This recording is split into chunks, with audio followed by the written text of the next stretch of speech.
Get out! A police officer stood over a black man in a quiet cafe, his jaw clenched. Are you deaf?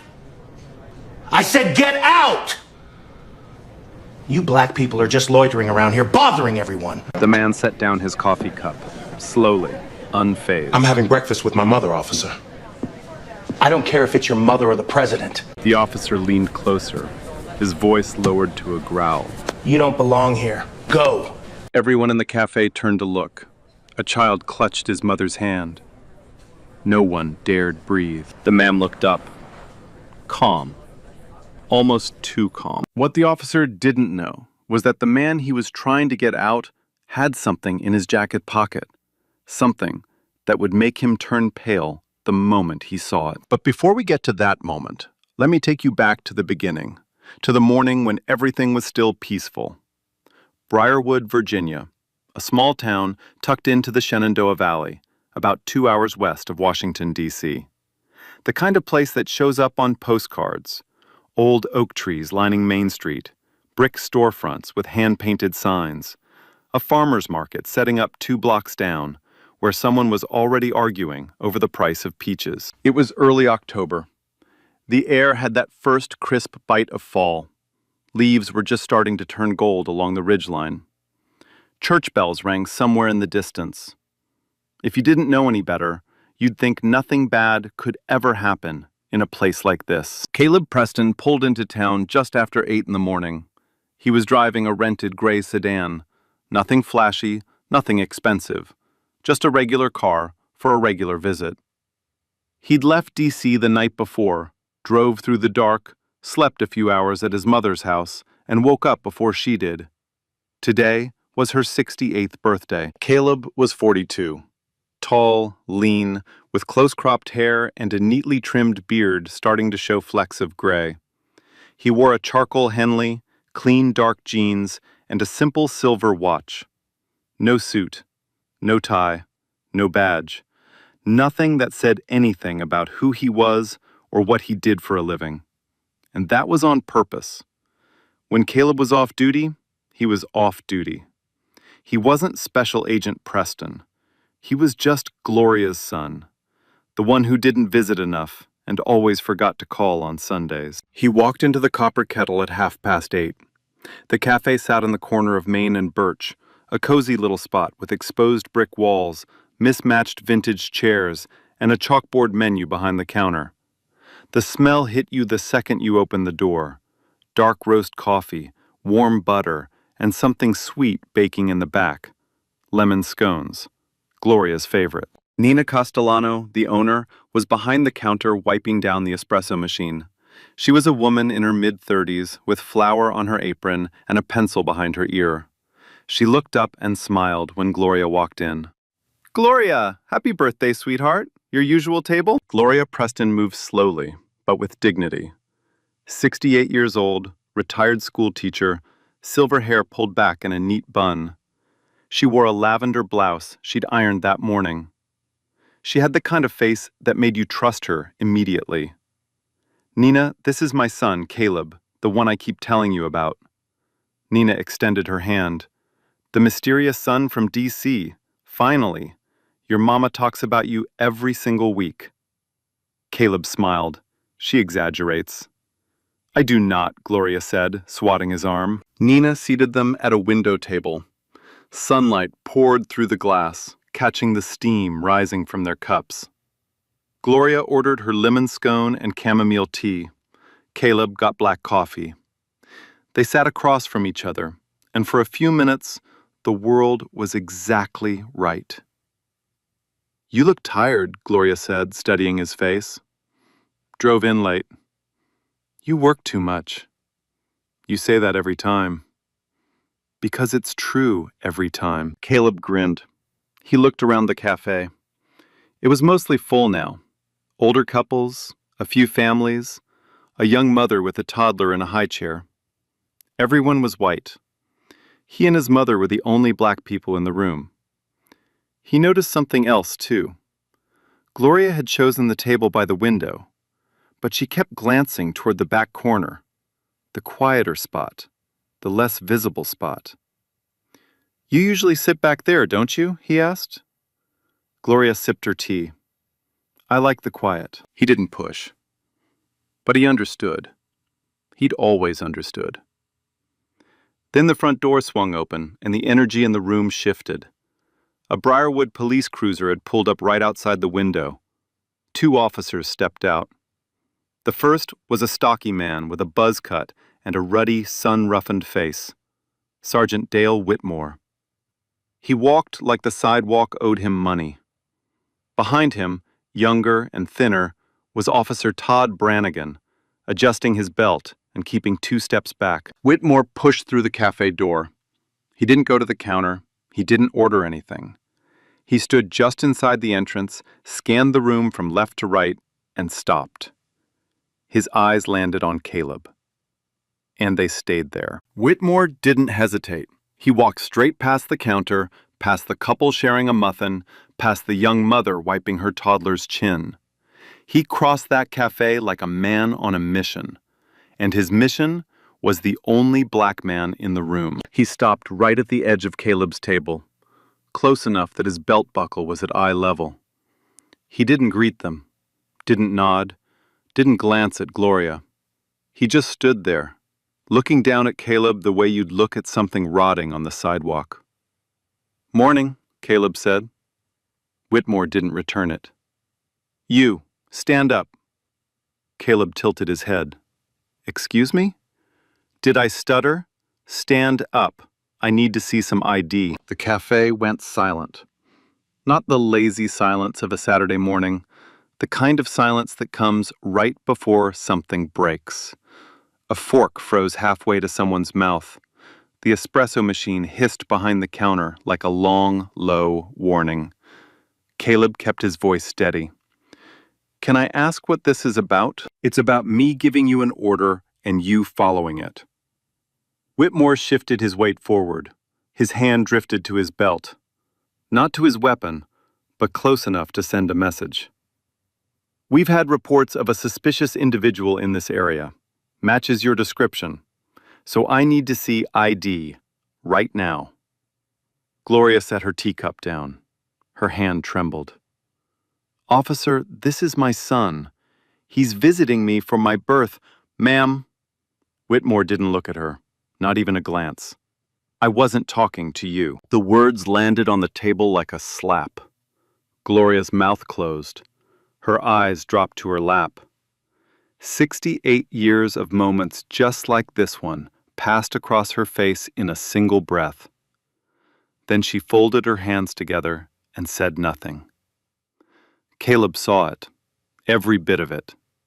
The way his mother's shoulders drew inward, the way she made herself smaller, like she'd spent a lifetime practicing how to disappear in rooms where she wasn't wanted. His jaw tightened. But his voice didn't change. "My name is Caleb Preston. I'm visiting my mother for her birthday. We're having breakfast. That's all." Whitmore stared at him for a long moment. Then he sniffed, slow and deliberate. "Preston, that's your real name?" "Yes, sir." "Got ID to prove it?" "I do, but I'd like to know, am I being detained?" The air thickened. Behind Whitmore, Officer Brannigan shifted his weight from foot to foot. He stared at the floor, then the ceiling, then his own shoes, anywhere but at what was happening in front of him. Whitmore took another half-step forward. His shadow stretched across the table, across Gloria's lavender blouse, across the untouched lemon scones sitting between them. "Let me make this simple." His voice dropped low, quiet, the kind of quiet that cuts deeper than shouting. "You show me your ID like a good, cooperative citizen, or I put you in cuffs and we figure this out down at the station. Pick one." Caleb read Whitmore's face the way he'd been trained to read faces for 12 years. The locked jaw, the flared nostrils, the flat, hard stare that had nothing to do with law enforcement and everything to do with control. This man hadn't walked in here following a report. He'd walked in here following an instinct, and that instinct kicked in the moment he saw a black face in a white room. Caleb reached for his wallet. Slowly, very slowly. He knew the rules, the unwritten ones, the ones no police academy teaches, but every black man in America learns before he's old enough to drive. Keep your hands visible. Move like you're underwater. Don't give them a reason. He pulled out his Virginia driver's license, his personal one, not the FBI credential tucked in his jacket pocket. He placed it flat on the table and slid it forward with 2 fingers. Whitmore snatched it off the table, held it inches from his face, squinting at the print like he was trying to find something wrong with it. Arlington. He said the word like it left a bad taste. Long way from home. About 2 hours. What exactly brings you to Briarwood? Like I said, my mother's birthday. Whitmore turned the license over, looked at Caleb, looked at Gloria, back at Caleb. His lip curled slightly. People say a lot of things. He unclipped his radio. Dispatch, I need a check on a Virginia DL. He read the number out loud. Slowly, deliberately. Every digit echoing through the silent cafe so everyone could hear.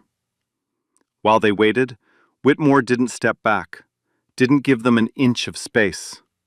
He stood over their table like a prison guard doing a count, letting the silence press down on them like a weight. Gloria stared into her tea. Her fingers were laced together so tight, her knuckles had turned white. Caleb wanted to reach across and hold her hand, tell her it was okay. But he knew that any sudden movement could be labeled aggressive, could become an excuse, could turn a bad morning into a headline. So he sat still, hands flat on the table, and waited. The radio crackled.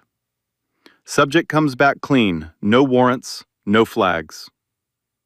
Clean, no warrants, no flags. That should have been the end of it. In any fair world, in any honest encounter, this is where the officer nods, hands back the license, and says, "Sorry for the trouble, enjoy your morning." Whitmore didn't do any of that. He clipped his radio back onto his shoulder, glanced at the license one last time. Then he flicked it onto the table like he was tossing aside a losing hand of cards. Stand up. Caleb looked at him evenly. The check came back clean. I know what it said. Stand up. On what grounds? On the grounds that I'm the one wearing the badge. Caleb pushed his chair back and rose, slowly. He was taller than Whitmore by 3 full inches, and when he stood, something shifted in the sergeant's face. Not fear, but the brief, flickering discomfort of a man who suddenly found himself looking up instead of down. Whitmore covered it the only way he knew how. He got louder. Step away from the table. Hands where I can see them. Officer, I haven't done anything. Hands up, now. Caleb stepped aside. He raised both hands, palms open, fingers spread. The universal posture of surrender. The posture of a man proving to a room full of strangers that he is not dangerous, that his body is not a weapon, that he deserves to live through the next 60 seconds. Whitmore circled behind him. Spread your feet. And right there, between the chalkboard menu and the vintage chairs, under the warm light of a Saturday morning, with the scent of lemon scones still drifting through the air, Sergeant Dale Whitmore ran his hands over Caleb Preston's body, down his sides, along his waistband, around his ankles. A full pat-down, right in the center of the cafe. A woman at the next table pressed her hand over her mouth. The young mother pulled her toddler onto her lap and turned the child's face away.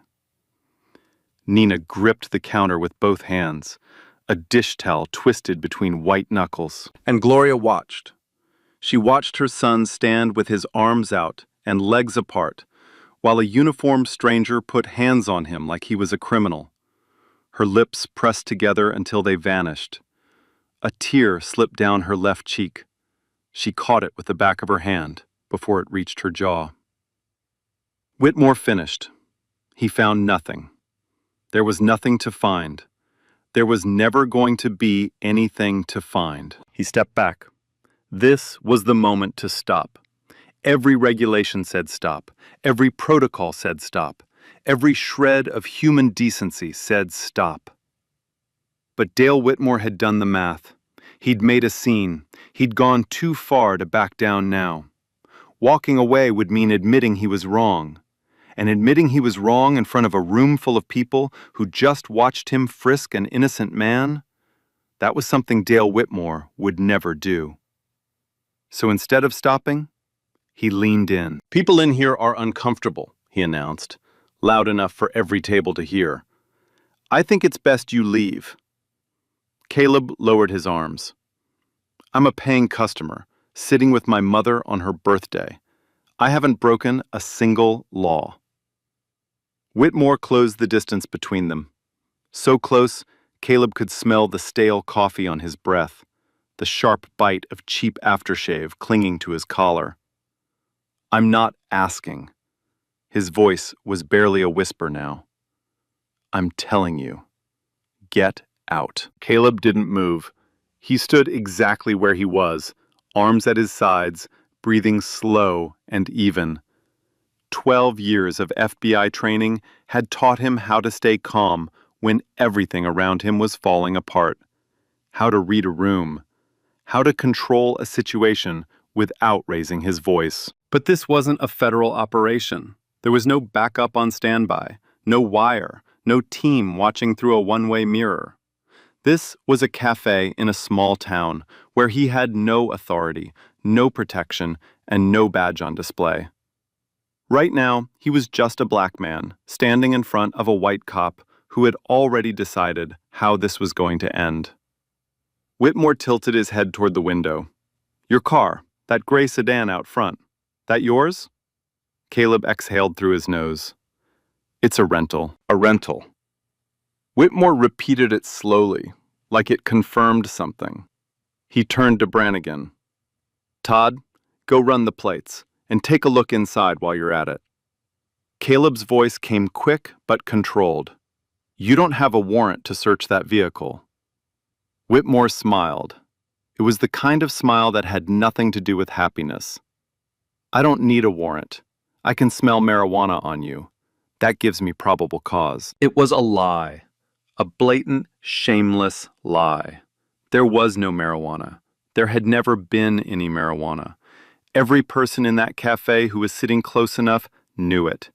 The only thing anyone could smell in that room was coffee and baked goods and the faint trace of Whitmore's aftershave. But Whitmore said it with the confidence of a man who had used that exact line before, many times, on many people who looked exactly like Caleb. Brannigan hesitated. He stood halfway between the table and the door, his weight shifting, his eyes darting between his sergeant and the man they both knew had done nothing wrong. For 1 second, one brief, flickering second, it looked like he might say something. He didn't. He turned and walked out the door.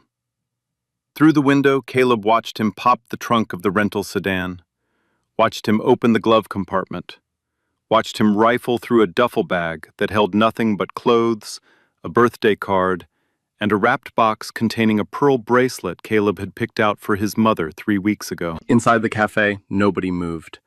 The older couple, 2 tables over, exchanged a look. The husband opened his mouth, then closed it. The wife shook her head slightly, a tiny, almost invisible gesture that said, "Don't get involved."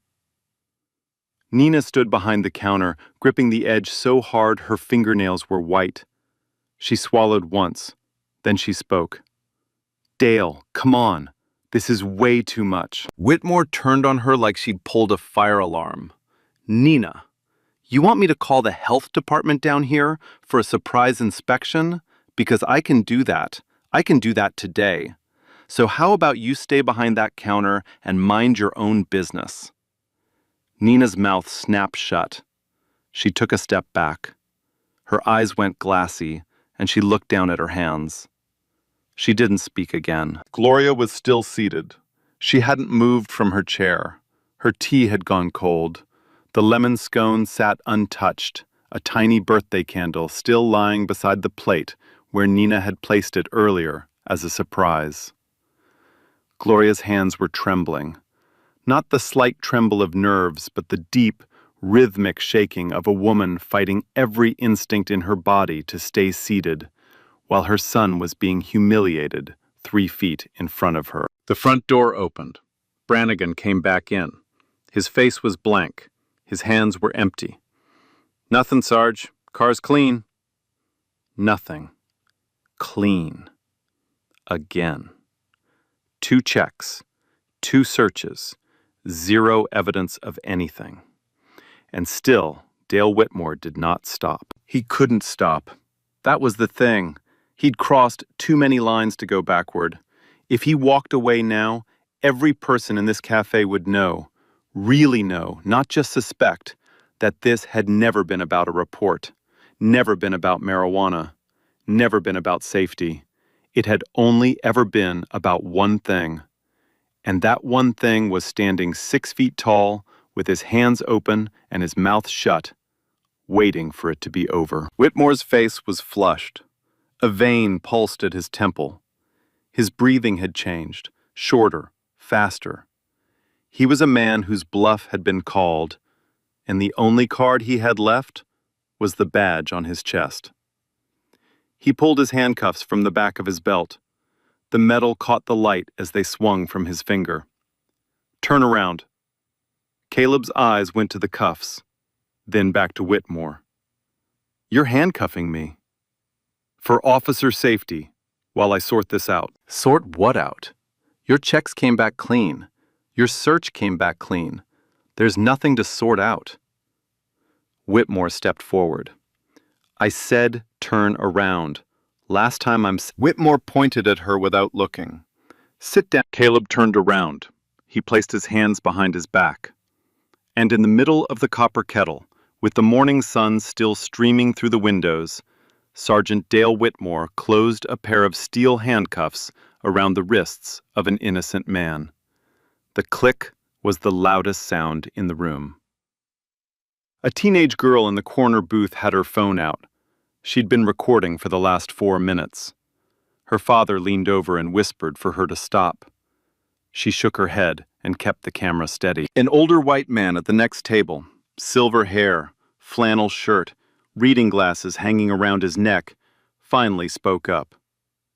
"Sergeant, this doesn't seem right." Whitmore wheeled on him. "Sir, mind your business, unless you want to join him." The man went quiet. He looked down at his newspaper. His hands were shaking, but he didn't say another word. That was the room. That was the whole room. A dozen people who knew this was wrong, who could feel it in their chests, in their stomachs, in the sick twist of their conscience. And not one of them did a thing. Whitmore grabbed Caleb's arm above the elbow and started walking him toward the door, past every table, past every pair of eyes, past the woman covering her mouth, and the toddler who didn't understand, and the old man who tried and failed, and Nina, who stood behind her counter with tears running silently down her face.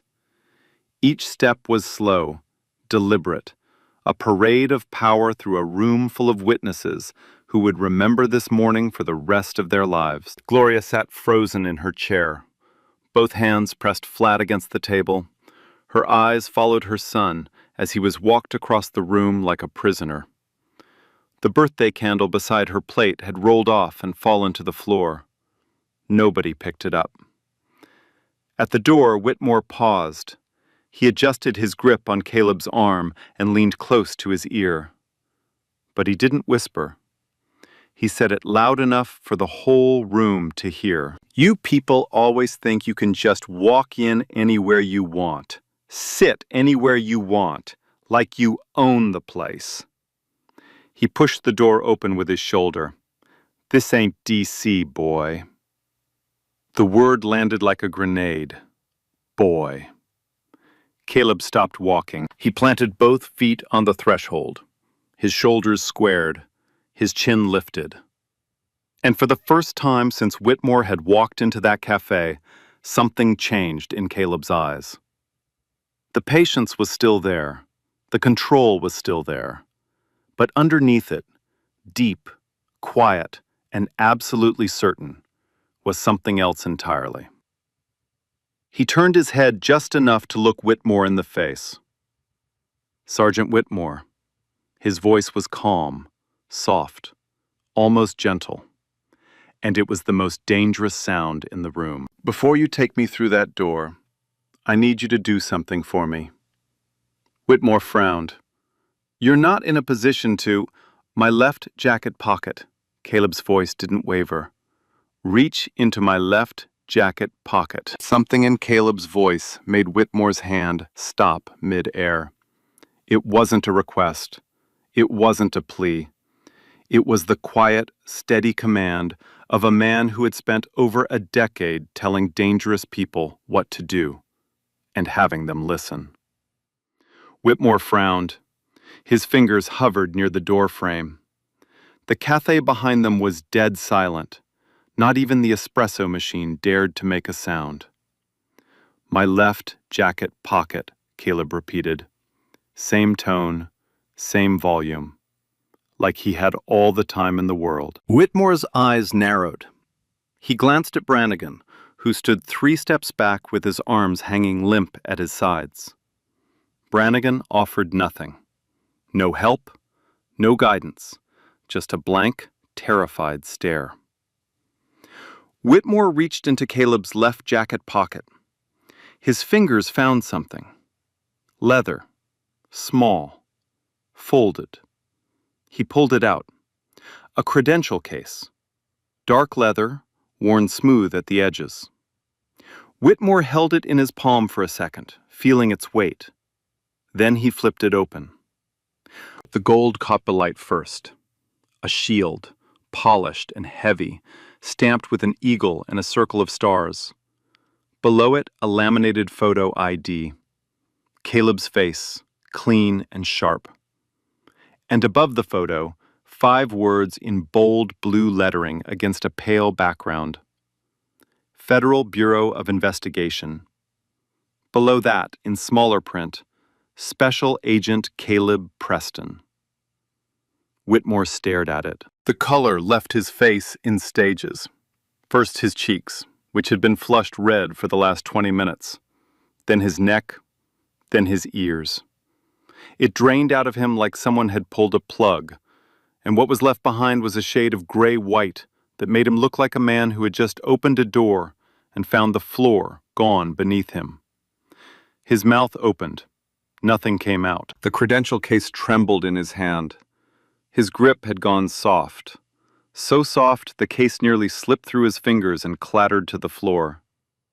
Behind him, Brannigan leaned forward just enough to see what Whitmore was holding. His reaction was immediate.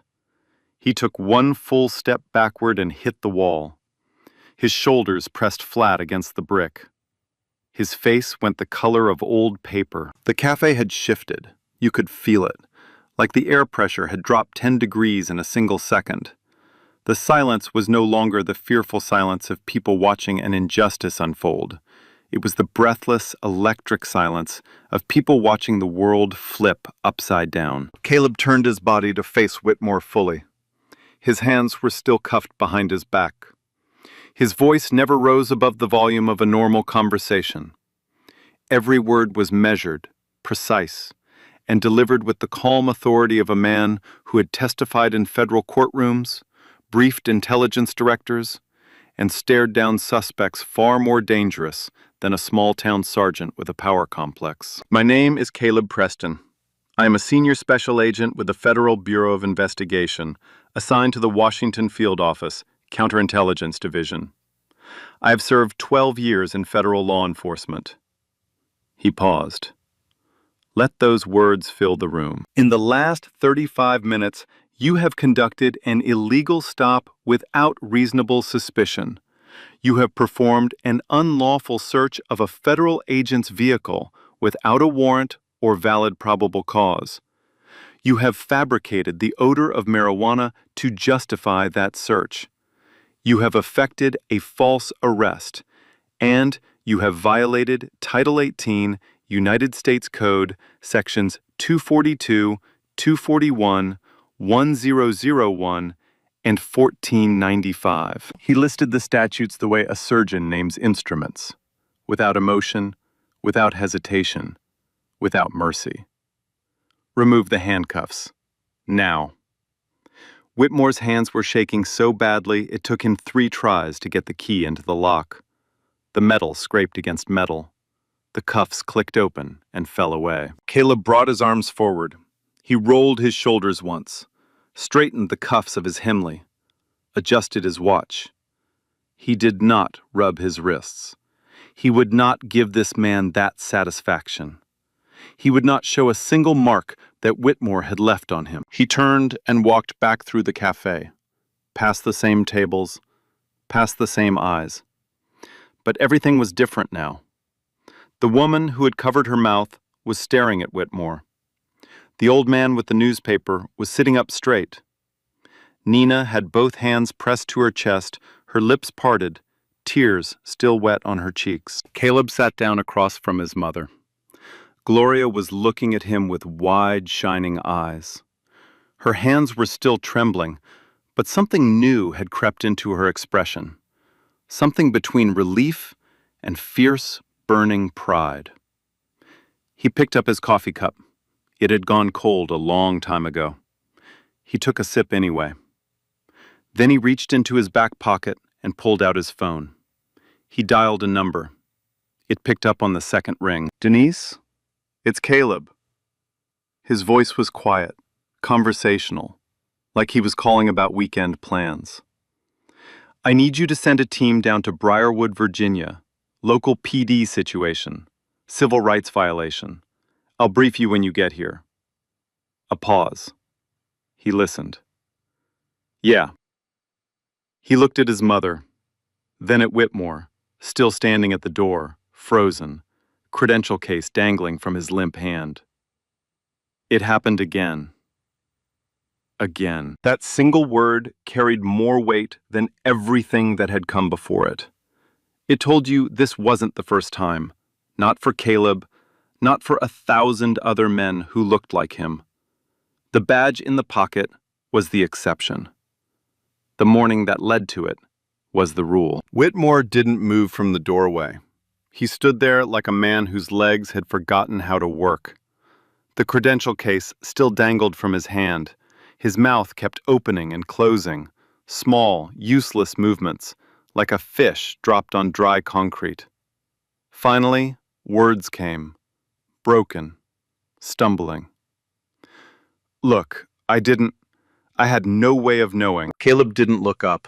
He was writing in a small leather notebook. Date, time, location, badge numbers, names of both officers, witnesses.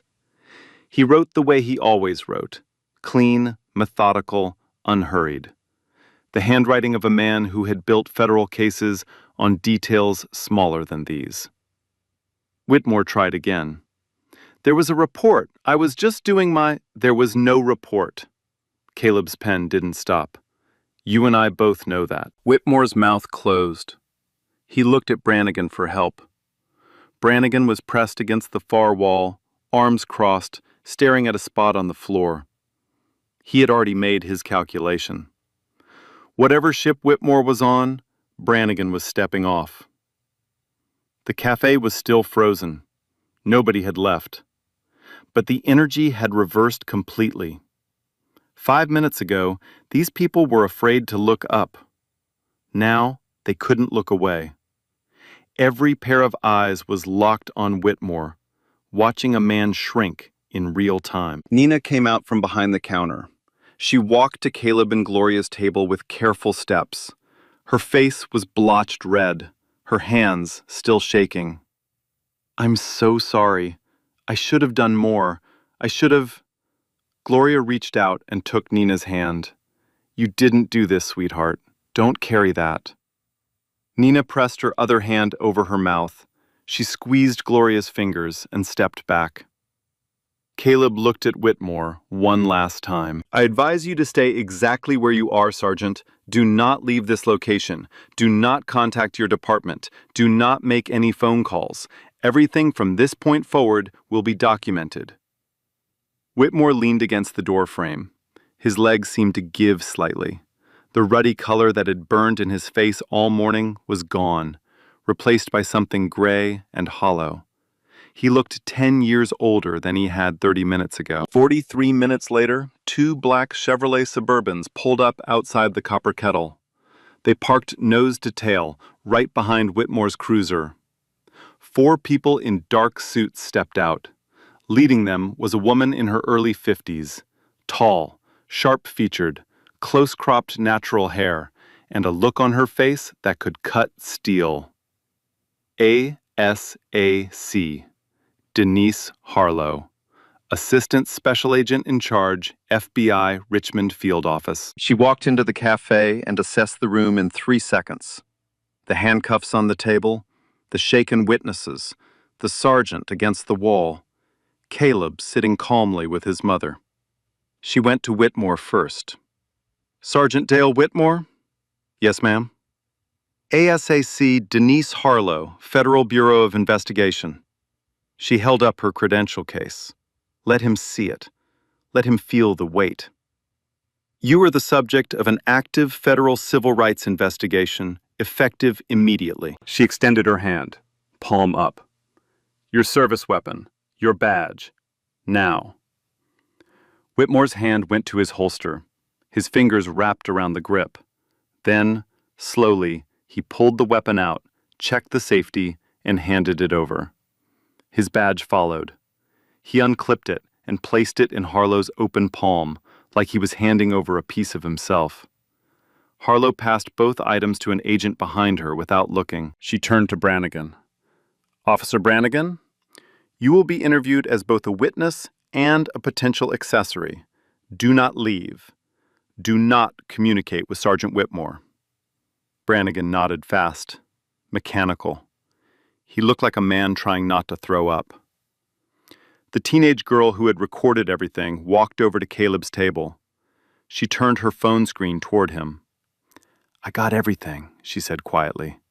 "From the beginning." Caleb watched 3 seconds of the footage, enough to see Whitmore's hand on his arm, enough to hear the word boy through the tiny speaker.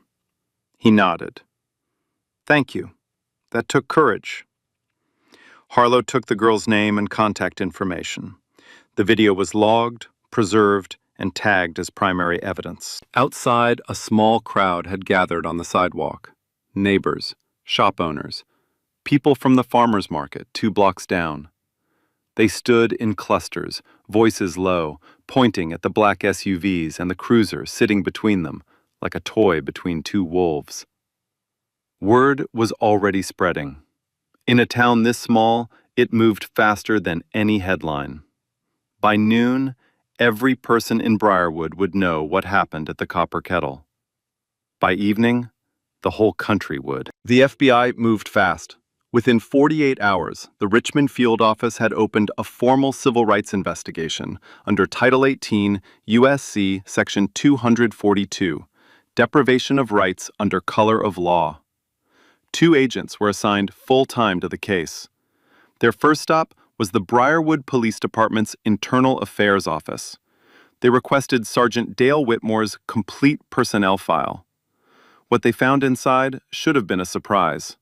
It wasn't. 6 prior complaints of racial profiling, 2 allegations of excessive force, 1 formal grievance filed by a local pastor after Whitmore stopped his 17-year-old son 3 times in 2 weeks for driving suspiciously in his own neighborhood. Every single complaint had been investigated internally. Every single one had been dismissed. The language in the closure memos was almost identical each time. Insufficient evidence to substantiate, stamped and signed by the same person. Deputy Chief Warren Schofield. When agents sat Schofield down for an interview, he came in wearing his dress uniform and a confident smile. He told them Whitmore was a solid officer with a clean record. He said the complaints were exaggerated. Said the community had a complicated relationship with law enforcement. Said these things happen. Then the agents placed Whitmore's personnel file on the table between them. All 6 complaints, all 2 use of force reports, all the closure memos, with Schofield's signature at the bottom. The smile disappeared. When they informed him that knowingly concealing a pattern of civil rights violations and obstructing a federal investigation carried its own set of charges, Schofield's confident posture collapsed like a building with its foundation pulled out. He asked for a lawyer before the next question was finished. Meanwhile, the video had found its way into the world. The teenage girl, her name was kept out of the press at her family's request, uploaded the footage to social media 2 days after the incident. She posted it without commentary, no caption, no hashtag, just 6 minutes and 43 seconds of unedited video shot from a corner booth in a small-town cafe. It hit 10 million views in the first 18 hours. By the end of the week, it had crossed 50 million. Every major news outlet in the country picked it up. The headline wrote itself, and every version was essentially the same. Officer handcuffs FBI agent in Café. Didn't know who he was. The footage was devastating. It captured everything.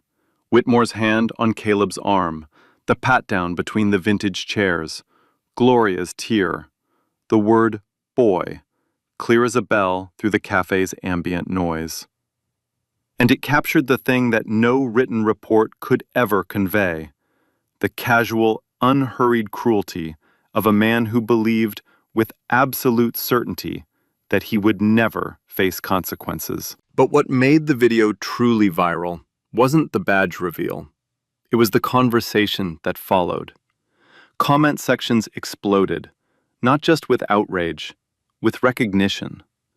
Thousands of people sharing their own stories, their own traffic stops, their own cafe moments, their own versions of Dale Whitmore. And underneath the outrage, a harder question began to surface, one that the news anchors kept circling back to, one that the op-eds kept landing on, one that sat like a stone in the stomach of everyone who watched. What if he hadn't been FBI? What if there had been no badge in that pocket? What happens to the man who goes through the exact same morning but has nothing to pull out except his dignity? Everyone already knew the answer. That was what made it unbearable. The trial began 11 weeks later in the U.S. District Court for the Western District of Virginia. It lasted 4 days. It didn't need more. The prosecution's case was built on 3 pillars: the video, the witnesses, and the lies. The video was played for the jury twice, once in full, without interruption. The second time, frame by frame, with FBI forensic analysts walking the jury through each moment. The fabricated marijuana claim, the illegal vehicle search, the unlawful detention, the racial slur. Every second was annotated. Every violation was cataloged. 7 witnesses testified. Nina Castellano took the stand on the second day. She spoke for 40 minutes. She described the moment Whitmore walked through her door, the way he ignored Gloria, the way he made Caleb stand, the sound the handcuffs made when they clicked shut. Her voice broke 3 times. She didn't stop. The older man in the flannel shirt, his name was Arthur Bowen, testified that he had tried to speak up and was threatened by Whitmore in front of the entire cafe.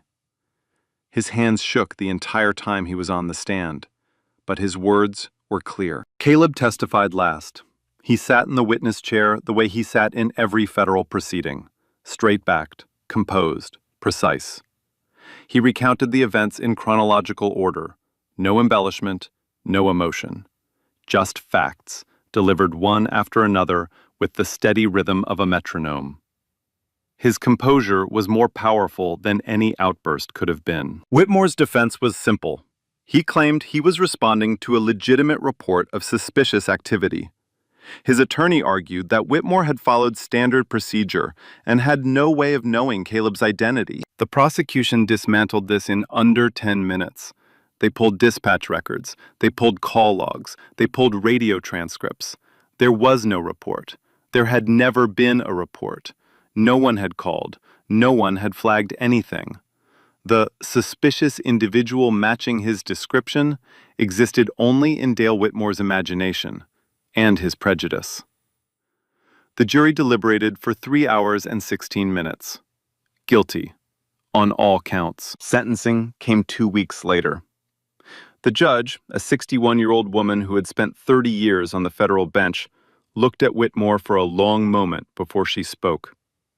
36 months in federal prison. Permanent forfeiture of law enforcement certification. Complete loss of pension and retirement benefits. A lifetime ban from holding any position of public authority. Whitmore stood motionless as the sentence was read. His attorney placed a hand on his shoulder. Whitmore didn't seem to feel it. Brannigan cooperated fully with the investigation. He provided a detailed account of Whitmore's behavior, not just that morning, but over the 2 years they had been partnered together. The patterns he described matched every complaint in the file. His cooperation earned him a lesser outcome: termination from the department and 2 years of supervised probation. But his testimony was instrumental in securing the conviction. Deputy Chief Schofield resigned before the investigation reached him formally. It didn't matter. The FBI's findings were forwarded to the Department of Justice, which placed the entire Briarwood Police Department under a federal consent decree. Mandatory reform, independent oversight, retraining of every officer from the top down. The Copper Kettle became something it had never intended to be: a landmark. Nina didn't fight it. She put a small, hand-lettered sign in the front window, right next to the daily specials board. It said 5 words: "Everyone is welcome here. Always." And when a reporter from the Richmond Times caught up with Gloria Preston outside the cafe 3 weeks after the trial, she stopped on the sidewalk and gave the only quote she would ever give to the press. "I raised my son to be strong enough to stay calm when the world tells him he doesn't belong. I'm proud of him." She paused, looked at the cafe window behind her. "But I shouldn't have to be proud of that. No mother should have to raise her child to survive something that never should have happened in the first place." So where are they now? Caleb Preston went back to Washington. He returned to his desk at the FBI field office the following Monday, like nothing had happened. His supervisor recommended him for a commendation, official recognition of his conduct during the incident. Caleb declined. When asked why, he said something that stuck with everyone who heard it. "I don't want to be celebrated for surviving something that never should have happened." 6 months later, he was promoted to supervisory special agent. He didn't make a speech, didn't do interviews. He showed up, did the work, and went home. And every month, every single month without fail, he drove 2 hours west to Briarwood to have breakfast with his mother at the Copper Kettle. Same table by the window, same lemon scone, same black coffee. He never sat in the back. Gloria Preston retired from quiet. That's the best way to say it. For decades, she had folded herself small in a town that never quite made space for her. Back corners, head down, smiling when it was easier than speaking. After the trial, the Briarwood Town Council created a civilian oversight board for the police department as part of the federal consent decree. They needed community members to serve. Gloria's name was the first one submitted. She accepted without a second thought. These days, she sits at the front table at the Copper Kettle, right by the window, where everyone can see her. And she doesn't move for anyone. Dale Whitmore is serving his 36-month sentence at a federal correctional facility in Petersburg, Virginia. He filed one appeal. It was denied. His wife filed for divorce 3 months after the conviction. His pension, 22 years of service, is gone.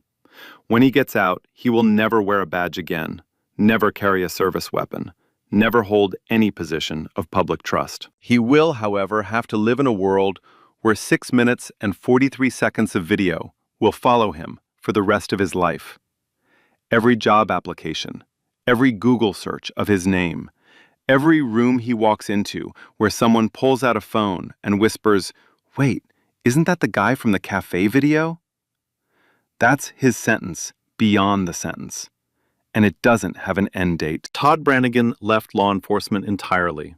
He moved out of Briarwood, enrolled in a social work program at Virginia Commonwealth University, and hasn't spoken publicly about the incident, except once, in a short interview with a local paper. He said 7 words that carried more weight than most people manage in a lifetime. "I could have stopped it. I didn't." He paused, then added, "I have to live with that. And I should." Nina Castellano installed a security camera inside the copper kettle the week after the incident.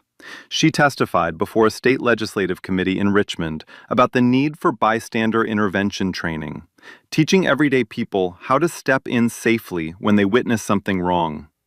Her testimony helped push forward a bill that is still working its way through the Virginia General Assembly. She still puts out a lemon scone for Gloria every Saturday morning. On the House. No exceptions.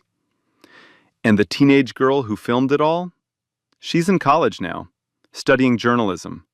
Never gave a single interview. Never posted a follow-up.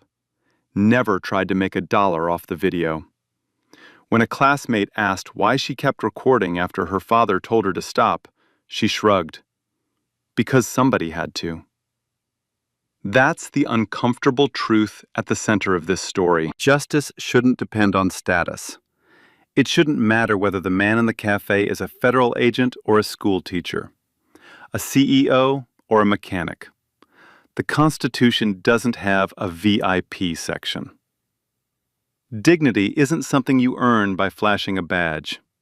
And rights don't come with a membership card. The real measure of a just society was never about how it treats the powerful. It's about how it treats the person with no title to invoke, no credential to reveal, no viral video to save them. Just a name and a right to exist in a room without being told they don't belong. So here's my question, and I don't want you to scroll past it. I want you to sit with it. If Caleb hadn't been FBI, if he'd just been a man having coffee with his mom on her birthday, would anyone have ever known his name? Drop your answer in the comments. I read every single one. And if this story made you feel something, angry, sad, hopeful, or all 3 at once, share it with someone who needs to hear it. Hit that subscribe button so you don't miss the next one, because stories like this only matter if people hear them. Do you know when the story touched me? People don't respect you for who you are.